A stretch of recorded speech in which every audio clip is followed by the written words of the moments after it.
Hello, আসসালামু আলাইকুম সবাইকে। কেমন আছেন সবাই? অনেকদিন পর আবারও তেমু হল নিয়ে আপনাদের সামনে হাজির হলাম। তেমু থেকে ঘরের বিভিন্ন প্রয়োজনীয় জিনিস কিনতে বরাবরই আমার অনেক পছন্দ। বলতে গেলে তেমু শপিং হলের আমি একটা রেগুলার কাস্টমার হয়ে গেছি। এবারও বেশ কিছু জিনিস অর্ডার করেছিলাম তেমু হল থেকে এবং পরপর 2টা পার্সেল এসে জমা হয়ে গেছে, তাই ভাবলাম যে সেই পার্সেলগুলো আনবক্স করব আপনাদের সাথে নিয়েই। এবং আজকে এই তেমুর প্যাকেটগুলো আনবক্সিং এর করার সময় আমার সাথে কিন্তু আমার 2 সেনা সদস্য আছে, আমার ছেলে এবং মেয়ে দুইজনই আছে।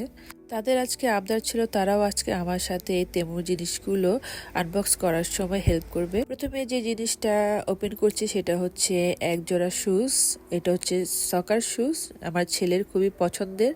যেহেতু সে ফুটবল খেলতে বেশ পছন্দ করে, তাই ভাবলাম যে তাকে এই সকার শুজটা গিফট করি। তা পেয়ে তো সে মহা খুশি দেখে এবং কালারটাও তার বেশ পছন্দ হয়েছে। নেক্সট যেটা ওপেন করব সেটা হচ্ছে খুবই সুন্দর কিউট একটা কুশন, যেটা বিশেষ করে সোফাতে বা বেডে যেখানেই রাখি না কেন দুটো জায়গাতেই বেশ সুন্দর মানিয়ে যাবে। এবং আমার মেয়ে এটা দেখে একবারে দৌড় দিয়ে আসলো যে এটা তার কাছে নাকি বেশ সুন্দর লেগেছে। কুশনটা কিন্তু আসলে অনেক কিউট। এবার নেক্সট যেটা খুলবো সেটা হচ্ছে দুটো খুবই সুন্দর সোফার কুশন কভার দুটোর কিন্তু ডিজাইনটা অনেক সুন্দর, বাস্তবে দেখতে বেশ সুন্দর দেখুন। আর এটার মধ্যে কিন্তু বিভিন্ন রকমের কালার ছিল। আমার সোফাটা যেহেতু ব্লু কালারের, তাই ভাবলাম যে এটার সাথে এই ইয়েলো কালারের কুশন কভারটা বেশ মানাবে, তাই আমি এই কালারটা চুজ করলাম। এরপর এটা হচ্ছে কিচেনের ওয়ালে লাগানোর জন্য খুবই সুন্দর কিচেন ওয়াল আর্ট, যেটা মেটাল দিয়ে তৈরি এবং এখানে লেখা আছে কিচেন। আর এটা আমার বেশ সুন্দর লেগেছিল দেখেই, তাই ভাবলাম যে এটা অর্ডার করি এবং কিচেনের ওয়ালে লাগিয়ে দেখি যে কেমন লাগে। দেখতে বেশ সুন্দর না? এখন নেক্সট যেটা দেখাবো সেটাও কিন্তু কিচেনের জন্যই নেওয়া, আর এই জিনিসটা আমার one of the most favourite আইটেমের মধ্যে একটি।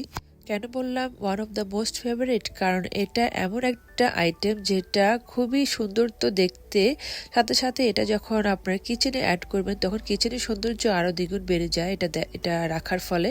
টি, কফি এবং সুগারের 3টি পট এবং সাথে একটা গোল্ডেন কালারের যে সাইডের বর্ডারের ডিজাইন করা একটা ট্রে, দেখতে অসম্ভব সুন্দর জিনিসটা।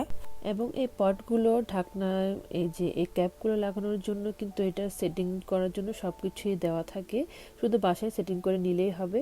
নেক্সট যেটা খুলতে যাচ্ছি সেটা কিন্তু খুবই সুন্দর ডিজাইনের একটা ওয়াল ক্লকের ডিজাইনটা খুবই ইউনিক এবং ওয়ালে লাগানোর পরে তো ওয়ালের সৌন্দর্যটাই আসলে চেঞ্জ হয়ে যায়, মানে দেখতে এতটা সুন্দর ওয়াল ক্লকটা। এবং এই ওয়াল ক্লকটা কিভাবে আপনি ওয়ালে সেটিং করবেন সবকিছুর একটা ডেসক্রিপশন দেওয়া থাকে সাথে। নেক্সটে চলে যাচ্ছি আরেকটা তেমুর প্যাকেট আনবক্স করার জন্য। এই প্যাকেটটার মধ্যেও আছে ঘরের প্রয়োজনীয় কিছু জিনিসপত্র। এই বক্স থেকে প্রথম যেটা হাতে আসলো সেটা হচ্ছে খুবই কিউট দেখতে, ছোট ছোট সাইজের অনেকগুলো হেয়ার ব্যান্ড, যেখানে মাল্টি কালার মানে অনেকগুলো ব্যান্ড আছে এবং ছোট ছোট সাইজের 100টা করে ব্যান্ড আছে 2 প্যাকেটে এবং রিজনেবল প্রাইসে এগুলো আমি এনেছি সবগুলো জিনিস। পরের যে প্যাকেটটা খুলছি সেটার মধ্যে এক জোড়া শুজ আছে। শুজটা মূলত আমার জন্য আনা, ব্ল্যাক কালারের শুজ আমার জাপানে আসা পর্যন্ত কিন্তু কখনো এ পর্যন্ত পরা হয়নি, বিভিন্ন কালার পরা হয়েছে বাট ব্ল্যাক কালার এই প্রথম। নেক্সট এই প্যাকেটটার মধ্যে আছে খুবই সুন্দর একটা ফ্লাওয়ার ভাস, যেটা খুবই কম দামে আমি তেমু থেকে পেয়েছি। এই ফ্লাওয়ার ভাসটা কিন্তু অনেক কম দামে আমি তেমু থেকে পেয়েছি, বাট এটা যদি বাইরের মার্কেট থেকে কিনতে যেতাম এটার দামটা অনেক বেশি পড়তো, আর এটা তেমু থেকে আমি খুবই কম দামে পেয়ে গেছি। এরপরে কিছু ফ্লাওয়ার স্টিকের অর্ডার করেছিলাম, বাট ফ্লাওয়ার স্টিকগুলো যে বাস্তবে মানে এতটা ছোট হবে তা বুঝতেই পারিনি। পেজে কিন্তু এই ফ্লাওয়ারগুলোর পিকচার দেখতে কিন্তু বেশ সুন্দরই লাগছিল, কিন্তু বাস্তবে যে এরকমটা হবে তা আশা করিনি। যাই হোক, অনলাইন পেজ বলে কথা, সব জিনিস যে ভালো পেতে হবে তেমনটা তো আর হয় না, কিছু কিছু জিনিস মাঝে মাঝে একটু মন মতো নাও হতে পারে। এরপর যেটা আমি এখন ওপেন করছি এইগুলো হচ্ছে ওয়াল ডেকোরেশনের কিছু জিনিস, মানে এটা দিয়ে আমি পরবর্তীতে ওয়ালে লাগানোর মতো করে কিছু তৈরি করব। আর এগুলো হচ্ছে মিরর স্টিকার। এই মিরর স্টিকারগুলো দিয়ে আপনার মন মতো আপনি যে কোনো পছন্দ অনুযায়ী যে কোনো ডিজাইন তৈরি করে বা ওয়াল ডেকোরেশনে কিছু তৈরি করে আপনি ওয়ালে লাগালে কিন্তু বেশ সুন্দরই লাগে। আমি পরবর্তীতে যখন কোনো কিছু বানাবো সেটা অবশ্যই আপনাদের সাথে শেয়ার করব এই মিরর স্টিকারগুলো দিয়ে। সবশেষে last but not the least যেটা রয়েছে সেটা হচ্ছে খুবই সুন্দর একটা কার্পেট, এন্ট্রেন্স কার্পেট। খুবই সুন্দর কার্পেটটার কালার, ডিজাইন সবকিছু মিলিয়ে। আর বাসাবাড়ির গলিতে এটা বিছানোর পর তো এটা দেখতে আরো বেশ ফুটে উঠেছিল, ডিজাইন সহ, কালার সহ। খুবই সুন্দর কার্পেটটা। এই তো এগুলোই হলো আমার তেমু হল থেকে কেনা কিছু জিনিসপত্র। তা কেমন লেগেছে আপনাদের কাছে জিনিসগুলো তা অবশ্যই কিন্তু জানাবেন। আর সবাই ভালো থাকবেন। আল্লাহ হাফেজ।